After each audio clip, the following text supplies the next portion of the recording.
ត្រូវរលាយត្រឹមនេះព្រោះចាស់ទុំលោកតឹងមិនពេញចិត្តរូបអូនទោះប្រឹងប្រែងយ៉ាងណាក៏នៅតែសូន្យតែព្រោះអូនត្រឹមជាអ្នកក្រមិនស័ក្តិសមនឹងគ្រួសារគេឃើញបងតលដំរេងឈរនៅកណ្ដាលផ្លូវម្ខាងគឺម៉ែនិងពុកខាងទៀតគឺរូបអូនទឹកភ្នែកបងហូរស្រង់អូនដឹងថាបងឈឺ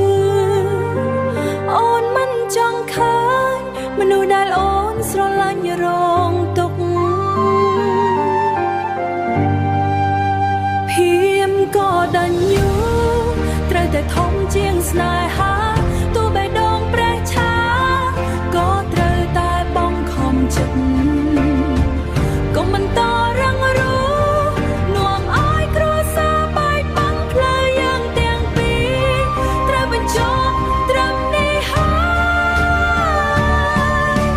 បងតាមគ្រួសារចូលកុំជ្រើសរើសអូនឯងកុំធ្វើជាកូនអត្តញ្ញូព្រោះតែស្រីម្នាក់នេះអូនសុខចិត្តដើរចេញតទូយកបានសុខគ្រួសារបងពេញចិត្តបងតាមគ្រួសារគ្រប់សាសាចូលកុំអាឡង់អាឡ័យអូនសុំទទួលយ